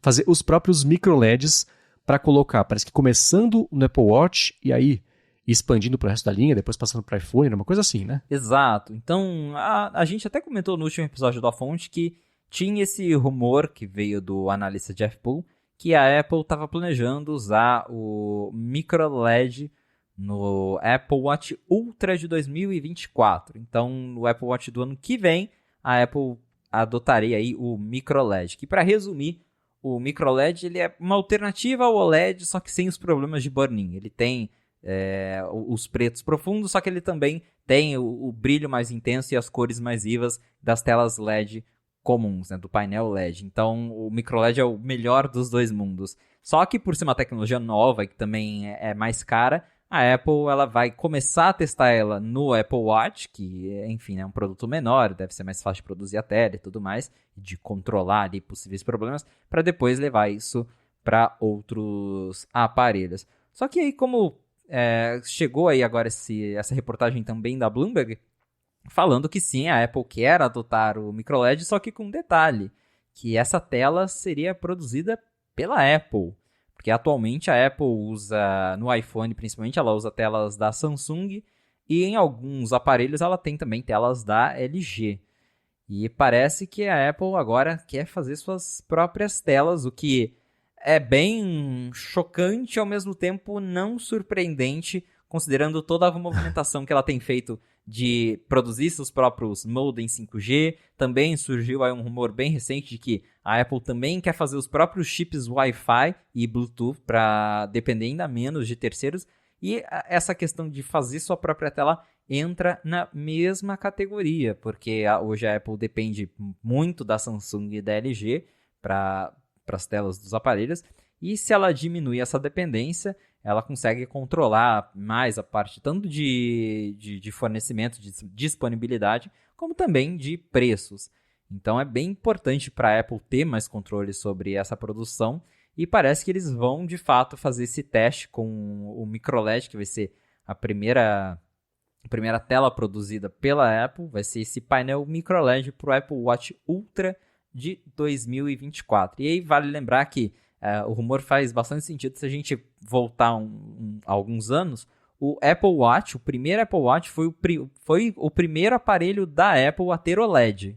A gente não tinha OLED no iPhone, no iPad tinha alguns rumores, mas o iPad não tem até hoje, né? Tem rumor também disso, tem rumor de OLED para todos os aparelhos da Apple. Até hoje só tá ali no iPhone e no Apple Watch. Mas o Watch trouxe o OLED, a Apple testou o OLED no Watch por muitos anos, até de fato falar, não, a tecnologia tá legal e agora a gente vai trazer pro iPhone, que veio com o iPhone 10 e hoje toda a linha de iPhone, exceto o SE, tem OLED. Então acho que com o micro LED vai ser a mesma coisa. Eles vão pegar o Apple Watch Ultra, que é o mais nichado, que eles produzem menos para ter um controle ali, para testar a tecnologia, e aos pouquinhos vai expandindo, depois ir para os outros Apple Watch, até algum dia isso chegar no iPhone. Mas vai ser bem curioso ver a Apple competindo com a Samsung, por exemplo, nos painéis, porque a gente já viu várias notícias de que todo ano tem aquela notícia. A LG está tentando fornecer tela OLED para o iPhone tal. Aí chega em cima da hora, a Apple descarta a LG porque, mais uma vez, os painéis não ficaram com a qualidade satisfatória e a Samsung vai continuar sendo a líder, porque a Samsung realmente tem painéis muito bons. Então, para a Apple conseguir competir com isso, talvez seja um pouco difícil, mas, ao mesmo tempo, como eu falei, vai ser bem interessante para eles em termos de controlar aí toda a cadeia de fornecimentos e preços e qualidade também, porque aí sim ela consegue entregar ainda mais customização ali para fazer os produtos. Enfim, tem muitos benefícios, mas ao mesmo tempo é um plano até que arriscado, né? Então faz sentido eles começarem devagarzinho só com o Apple Watch. Essa parte de fornecimento de mercado é uma coisa que é muito maluca, porque, pelo que eu entendo, me corrija se eu estiver errado, mas, por exemplo, a Apple, para os displays mesmo, ela faz a tecnologia, ela desenvolve toda a parte da tecnologia que ela quer que esteja no display, aí ela vai lá, bate na porta da Samsung, que é a fornecedora, e fala, Samsung, faz assim o meu display, e a Samsung faz, só que ela não pode usar para o Galaxy também. É como se fossem operações separadas. A Apple tem um contrato de exclusividade para a Samsung para fazer com aquela tecnologia de telas do iPhone e as telas do iPhone. A tela da Samsung é uma outra coisa. E até nos últimos anos, que desde o iPhone 10, aquilo que a gente pensa da tela de um RGB tradicional, né? Você tem ali os pixels, o verde um do lado do outro ali, não é mais aquele formato. É uma coisa que eles chamam de Diamond Pixels, que é um grid... os pixels eles não são frente a frente. Vou colocar na descrição, que eu não vou conseguir explicar, mas vou colocar na descrição para quem quiser dar uma espiadinha em como é que é a disposição das telas hoje em dia. A Samsung tem o dela, a Apple pede para a Samsung fazer também, ela faz o dela. E, pelo que eu entendo, uma dessas etapas seria a de fabricação agora da própria Apple, mas o resto do display, a tecnologia toda, todo o resto, ainda seria feito por terceiros. Ela forneceria essa peça, fala, agora cola todo o resto e me manda a tela inteira feita de volta, né, para ela colocar nos iPhones. Então, o que me parece é que assim como, por exemplo, né, a Apple... Pensa, foi no iPhone 5, eu acho, que a Apple colocou aquele coprocessador que só contava passos, que habilitou, por exemplo... O 5S. 5S, muito bem. Acho que foi a primeira vez que eu escutei falar de coprocessador, especialmente em telefone, aí depois começou a ter, Secure Enclave, aí foi pro Mac, aí hoje no Mac tem cada pedacinho tem um processador que faz uma coisa, no Apple Watch você tem processadores que fazem um monte de coisa, você pega os próprios AirPods, né? Cada um é um computadorzinho com um processador que se comunica com o iPhone também. Tudo começou, de certa forma, lá atrás com o coprocessador e culminou, por exemplo, na Apple hoje fabricar o processador do Mac, ter deixado a Intel de lado. E isso deu para a Apple muito mais controle sobre o que ela quer colocar nos computadores, a forma que ela quer. Não está dando certo, né? Que está atrasando mesmo assim. Mas tirando isso, as outras evoluções e otimizações do sistema ela consegue fazer do jeito muito mais afinado porque ela controla o que Steve Jobs chamou de the whole banana, uma vez que ele estava comentando sobre a diferença da Apple com a Microsoft, e elogiando a Microsoft, na verdade, por fazer parcerias. Então, o que eu vejo disso é que nem, sei lá, tirou a entrada do fone de ouvido do iPhone para caber o Taptic Engine. Ao mesmo tempo, estava fazendo Apple Watch com a tela OLED, então o Taptic Engine feito no iPhone do Apple Watch fez a tecnologia evoluir, aí tem no Mac hoje, no Trackpad, que a gente estava comentando agora há pouco também. Então, cada vez que a Apple toma para ela a tarefa de fazer um pedaço da tecnologia, isso dá para as equipes que estão trabalhando junto ali mais controle, abre mais possibilidades, consegue explorar mais a tecnologia integrada de tudo que ela está fazendo, porque ela está controlando tudo. Então, eu acho ótima essa ideia dela fazer pelo menos um pedaço da tela, porque vai saber o que vai sair daí. Assim como os chips M2 dos MacBooks Pro que vão chegar agora no meio do ano, aparentemente, são primos distantes do coprocessador lá do iPhone 5S. Né? Então, olha o tanto de coisa que isso abriu, de caminho que isso abriu para apresentar coisas novas. Então, eu gosto muito dessa ideia, assim como estou empolgado para um dia talvez ver os iPhones com o modem 5G feitos pela própria Apple, porque vai saber também se o modem também vai começar a comunicar com os acessórios e blá, sei lá, deixa ela pensar sobre isso. Mas eu acho ótima essa ideia, mas ainda assim eu acho muito maluco isso de é ela que vai fazer, exceto que ela vai passar depois a receita de todo o resto para a Samsung e pedir para colar e mandar de volta para ela.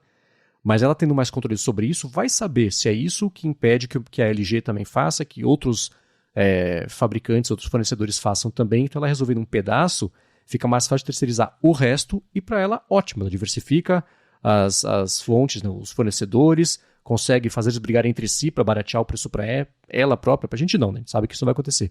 Mas para ela própria, então eu vejo muitas vantagens para isso aí, fora que é mó legal só pensar nas tecnologias que vão pintar daqui a 5 anos como resultado desse passo que ela está dando hoje. Então, curto muito essa ideia. Com certeza, e uma dessas tecnologias, que também saiu rumor recentemente, pode ser o Face ID por baixo da tela. A gente já vem comentando há muito tempo sobre isso. E, de novo, agora o Ross Young, que é muito bom com previsões sobre telas, porque ele basicamente é um analista de mercado de displays, ele disse que a Apple já está conversando aí com seus fornecedores para um iPhone que vai ter o Face ID, né? Vai ter as câmeras por baixo da tela. Então, isso pode ser, por exemplo, um resultado da Apple fazer suas próprias telas. Ela vai criar uma tecnologia que ela consiga colocar essas câmeras por baixo. Atualmente, com o iPhone 14 Pro, que tem a Dynamic Island, parte do sistema do Face ID já está embaixo da tela. Tem um sensor específico que eles já conseguiram esconder por baixo e que ele funciona sem interferir ali, por exemplo, na qualidade da imagem. Existem alguns celulares concorrentes que já conseguiram colocar toda a câmera por baixo da tela, só que a qualidade não é boa. Acho que até o Z Fold mais novo da Samsung, uma das câmeras dele, a câmera interna, ela é oculta embaixo da tela, só que o próprio, para quem quiser ver depois, tem o review do MKBHD, e ele mostra que a foto fica horrível. E não só isso, mas você ainda consegue ver os furinhos ali na tela e tal. Então, não é uma tecnologia que tá no ponto. E pode ser que com a Apple fazendo ali, tendo mais controle sobre a forma como ela cria o display, ela consiga colocar mais sensores embaixo da tela sem afetar tanto a qualidade do display como também da câmera ou desses sensores. Então é um rumor que apareceu de novo, que também já vem sendo falado há muito tempo, né? A Apple quer colocar o Face ID por baixo da tela, mas a tecnologia ainda não chegou lá. E agora o Ross Young está falando que ela já está indo atrás dos fornecedores aí para que o iPhone 16 Pro de 2024, que também é quando os rumores dizem que o Apple Watch Ultra vai ganhar a tela microLED da Apple, vai ter aí um Face ID por baixo da tela e que talvez, quem sabe, né, como eu falei, seja resultado da Apple estar desenvolvendo suas próprias telas. E ao mesmo tempo, já que a gente está falando de Face ID por baixo da tela, eu fico curioso para pensar em como isso impactaria o design da Dynamic Island, que basicamente foi criado para esconder que tem um monte de sensor ali. Então, né, o buraco ele está ali. A Apple criou várias interações ao redor dele, mas ele está ali porque tem sensores que precisam estar ali para o Face ID funcionar. E agora, com essa ideia de você poder esconder os sensores, eu imagino o que vai mudar para o iPhone, já que a Apple tem vendido tanto a ideia da Dynamic Island. Particularmente, eu acho que se eventualmente o iPhone ganhar esse Face ID embaixo da tela, acho que a Dynamic Island pode continuar. Só que, claro, aí você tem a vantagem de, por exemplo, quando você vai abrir um vídeo, talvez o iPhone consiga esconder o buraco de vez e o vídeo passar por cima dele, o que não acontece hoje, porque hoje, quando a Dynamic Island não está em uso, você abre um vídeo, o buracão continua lá, e você ter esse buraco que desaparece, você ter os sensores por baixo da tela, dispensa o uso. O recurso pode continuar existindo, a barrinha lá, porque de fato ela é útil para algumas coisas, mas quando daí você está vendo um vídeo ou uma foto em tela cheia, aí sim você teria uma experiência mais de tela cheia. Então, claro, de novo, a gente está falando de iPhone 16, nem o 15 lançou ainda, então vai levar tempo, mas já é interessante ver que essa possível discussão de Apple fazendo sua própria tela já tem aí potenciais usos para ver de coisas legais que isso pode resultar, e uma delas é a gente finalmente ter os sensores do Face ID mais escondidos. Uma coisa que me confundiu sobre esse relatório novo do Ross Young, porque eu sei que tem patentes sobre isso que são mais antigas, esse é um papo que recorrente e antigo sobre esconder tudo ali por baixo do display é que ia esconder a parte dos sensores do Face ID, mas a câmera continuaria com um furo, ou seria tudo, absolutamente tudo escondido e o display inviolado ali quando precisasse? Pelo que eu entendi também pelo menos dessa versão pro iPhone 16 Pro, né, que é o que a Apple tá tentando fazer para 2024, é esconder apenas os sensores restantes do Face ID. Tá. Porque o Face ID ele é composto de 4 sensores, que um deles é a câmera de selfie, que ela também é usada para fazer o Face ID funcionar. Com o iPhone 14 Pro, a Apple conseguiu esconder um deles, que é um sensor de detecção de iluminação ambiente, que é usado ali para conseguir identificar o rosto, mas então são 4. Com esse 14 Pro, a Apple escondeu um, e parece, pelo que o Ross Young disse, ela vai esconder mais 2 sensores com o iPhone 16, que é o sensor que emite os lasers na cara do usuário para fazer o mapeamento, e a câmera que captura a câmera infravermelho, que tem uma segunda câmera ali, para fazer o 3D do rosto da pessoa e capturar esse infravermelho. Então a câmera de selfie, ela ainda continuaria ali no meio, e aí acho que por isso que até volta no que eu disse sobre o futuro da Dynamic Island, porque você ainda teria né, os sensores ali embaixo, você ainda teria a câmera talvez centralizada, mas quando o iPhone quando não tem a Dynamic Island não está em uso, aí você teria só uma bolinha no meio, como é em vários telefones Android, ao invés de ter toda aquela pílula inutilizável ali quando você está vendo um vídeo, por exemplo. Então, nesse primeiro momento, não vai ser algo 100%, mas já deve dar uma diferença bem grande se comparado ao buraco que a gente tem hoje, em que ficam ali espaço para 3 sensores ao invés de só um, que é o que o Ross Young diz que deve acontecer com o 16 Pro. Eu tava pensando nisso porque, tendo esse furinho pequeno, na hora que precisasse ativar mesmo o Dynamic Island, aí ativaria exatamente nesse formato de pílula que a gente conhece hoje, só que com muito mais área utilizável, porque todo o resto é tela. Na Dynamic Island do dia, você tem necessariamente uma área, entre aspas, uma área morta, que é onde estão os sensores, que não é tela, você não consegue preencher com nada. Todo o design, os guidelines de design para ela, eles foram feitos do jeito melhor possível para otimizar todo o espaço em volta, para nem parecer que aquele espaço que está vazio no meio está vazio porque não dá para colocar, e sim porque é de propósito, porque o layout é esse, né? Então, tirando coisas como, por exemplo, de reprodução de música, coisa assim, né, que você olha e fala, putz, seria tão bom poder aproveitar melhor essa área toda, quando ela está expandida principalmente, toda aquela área ela fica ok, mas seria bom ter a opção de poder usar aquele miolo ali que não dá para usar hoje em dia, e com uma Dynamic Island nessa situação, seria perfeito poder usar. E eu penso também, por exemplo, nos iPhones que viriam depois desse, que daria, em teoria, para esconder tudo, até a câmera de selfie, o comportamento é o mesmo, exceto quando não precisasse mesmo dela, que não ia ter nada. Mas aí você pediu um Uber, beleza, aparece lá a Dynamic Island daquele jeito, ou não, ela pode passar a ser, por exemplo, imagina que você está com a tela ali, né, sem furo, sem buraco, sem câmera nem nada. Vou dar o exemplo do Uber. Pedi Uber, está chegando.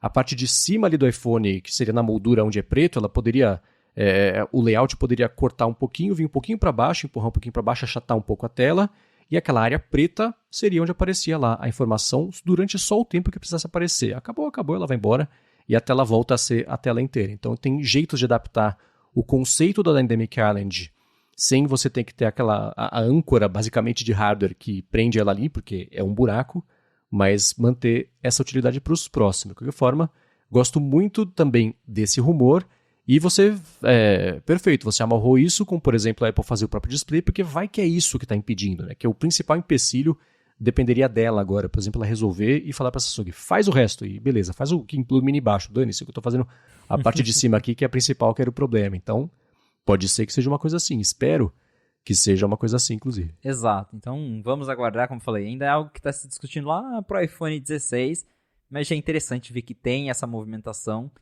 e que a gente deve ver aí bastante novidades nos próximos meses, anos, em relação a tecnologias de display, que a gente já evoluiu muito, mas ainda tem muito mais coisa pela frente. É isso aí, uma menção honrosa no finalzinho aqui do episódio de hoje. Na semana passada foi curioso, a gente gravou justo no dia de aniversário do anúncio ali do primeiro iPhone, e hoje, por estarmos gravando no domingo à noite, também por coincidência, é a data que se completam 15 anos de quando a Apple anunciou o MacBook Air. O Steve Jobs fez o evento clássico, todo mundo adora, dele tirando lá o MacBook Air de dentro do envelope, aquele envelopezinho de Manila Envelope, naqueles de escritório lá, com o fiozinho e tudo mais.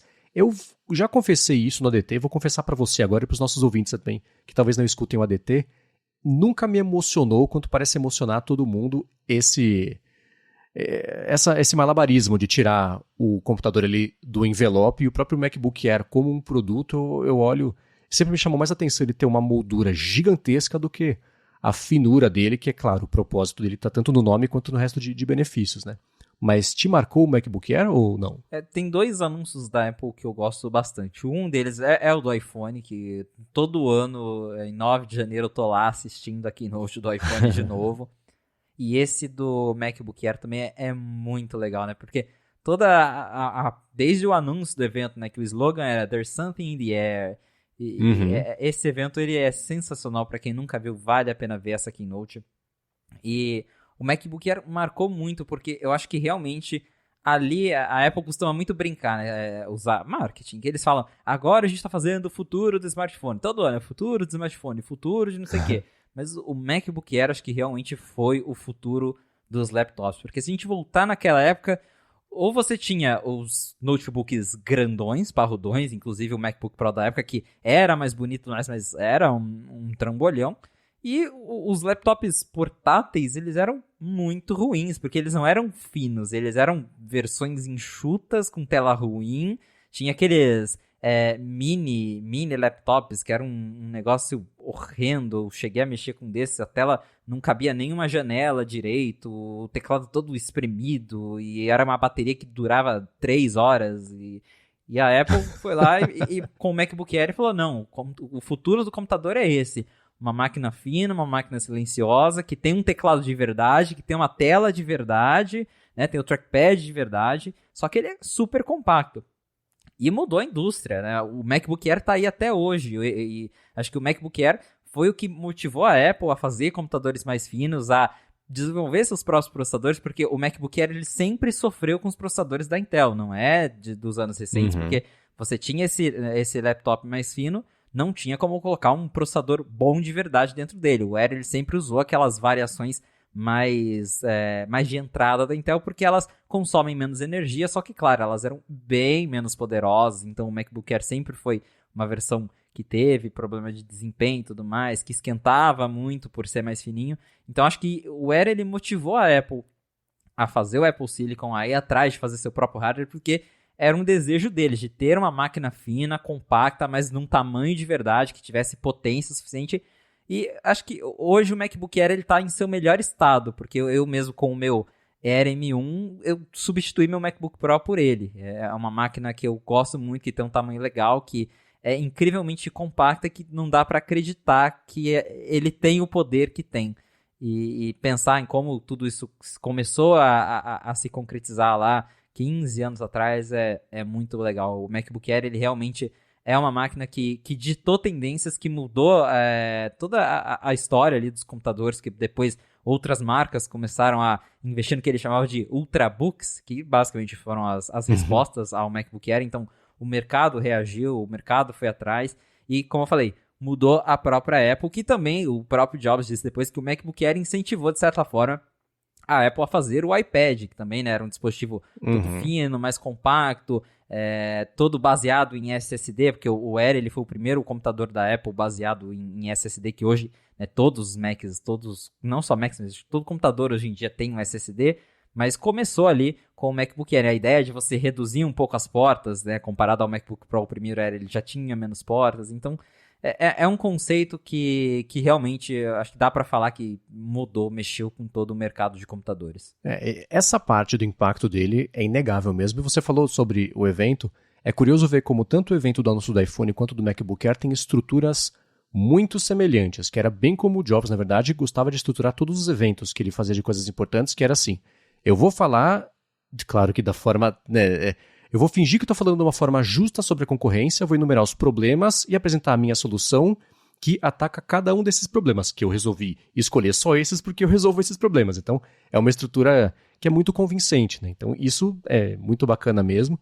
E é curioso pensar, e isso esbarra também do que a gente comentou sobre as telas, né? Que a Apple começou fazendo, ela fez o Newton, que não deu certo, que nem dá pra falar. Ele é o avô do iPad só conceitualmente, porque nem tem nada a ver uma coisa com a outra, mas fez o Newton, desistiu do Newton, começou a fazer o iPad, parou para fazer o iPhone, saiu o MacBook Air, voltou a fazer o iPad, porque uma coisa vai formando a outra, né? Parece meio óbvio isso, mas enquanto a história está sendo feita ao vivo, você não consegue, às vezes, ligar uma coisa na outra, mas essa sequência faz sentido que tenha acontecido desse jeito. Eu vou deixar aqui na descrição o link para quem quiser ver esse evento de anúncio do MacBook Air. E é curioso, né? Está completando 15 anos, justo em meio a rumores de que vão sair, por exemplo, vai sair um modelo novo de MacBook Air com uma tela maior e tudo mais. Então a gente espera que isso aconteça aí num futuro não tão distante. O MacBook Air, por anos, foi um produto não de entrada, mas ainda assim, né? A Apple ficava ali sempre colocando ele custando $999, um bom computador abaixo de $1.000. E eu sei, por exemplo, o Walter Mossberg, jornalista clássico aí de tecnologia, ele falou, ele tem um estoque de uns 3, 4 MacBook Airs guardados no armário, só para ele poder ter, caso a Apple mate o produto, que ele possa ter ainda quando o atual dele estragar. Então é um computador que quem usa e gosta é apaixonado mesmo. E enfim, né, ele introduziu para a Apple um excelente problema de ter mais computadores do que soluções que as pessoas buscam. Que você tem a linha do MacBook Air, aí você tem um MacBook, que às vezes está na linha, às vezes não está. O MacBook Pro, hoje o MacBook Air é melhor do que o Pro, dependendo do modelo e da geração e do ano e tudo mais. Então, é curioso. Eu não teria apostado que ele teria uma longevidade tanto quanto ele teve até agora, mantendo o conceito de finura. Ele abandonou recentemente o design como é que chama em português? O edge shaped lá, que ele era mais fininho na ponta do que na parte de trás. Hoje ele... É um design de cunha, né? Eu não sabia assim em português.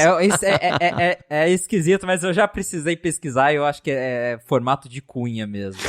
Então ele não tem mais isso, na verdade. Ele tirou isso aí nessa versão mais recente, mas tá aí 15 aninhos do lançamento do MacBook Air. Pois é, uma máquina que segue vivíssima, acho que se tornou o queridinho dos consumidores em geral, principalmente agora com os chips da Apple, porque é uma máquina super compacta, ao mesmo tempo super potente, com bateria boa, até melhor que a bateria do MacBook Pro, por ser, enfim, economizar mais. O MacBook Pro ele é mais exigente, então a gente tem aí realmente um notebook surpreendente que, como a gente já tem comentado, existem alguns rumores de que a Apple pretende lançar até uma versão de 15 polegadas do MacBook Air, 15 polegadas, que particularmente eu compraria, viu? Porque, como eu falei, antes eu comprava o MacBook Pro, não porque eu realmente era um usuário todo profissional, mas porque o Air ele tinha muitas limitações por conta dos chips da Intel. Eu não faço um uso exagerado, mas para mim também o hardware dos MacBook Air antigos não era suficiente para o que eu faço. Hoje já super dá conta. Então, se tivesse um Air um pouquinho maior, considerando que a tela seria maior, mas que todo o corpo seria mais compacto, eu acho que eu compraria, porque eu olho para os MacBook Pro e falo, acho que eu não preciso mais de um trambolho desses, eu gosto do meu Airzinho, mas um Airzinho de 15, eu acho que eu acabaria comprando, hein? Muito bem, para encontrar os links do que a gente comentou ao longo do episódio, vai em gigahertz.fm/fonte/30 ou dá mais piada aqui nas notas do episódio. Quero agradecer a ExpressVPN por mais uma vez ter patrocinado aqui o podcast. A vocês que escutam, deixam avaliações, recomendam também. É muito importante recomendar o A Fonte para a gente poder conhecer aqui o podcast, chegar a se informar toda segunda-feira sobre o que está pintando aqui no mundo da Apple. E claro, obrigado a você, Felipe, por nos ajudar nessa tarefa de entender justamente o que está rolando no mundo por lá. Valeu, Marcos, e obrigado, audiência, por ter ficado com a gente até o final de mais um episódio do A Fonte. Se você quiser me encontrar nas redes sociais pra gente bater um papo, é só me procurar no @Felipe Espósito. Boa, eu sou MVC Mendes lá no Mastodon, apresento um bando de podcast aqui na Gigahertz também, o Bolha Dev, um podcast diário da Alura, noticiário diário da Alura sobre tecnologia, inovação e desenvolvimento, e escrevo também pro iFeed.pt. Muito obrigado mais uma vez pela audiência de vocês, e a gente volta na semana que vem. Um abraço e até o próximo episódio.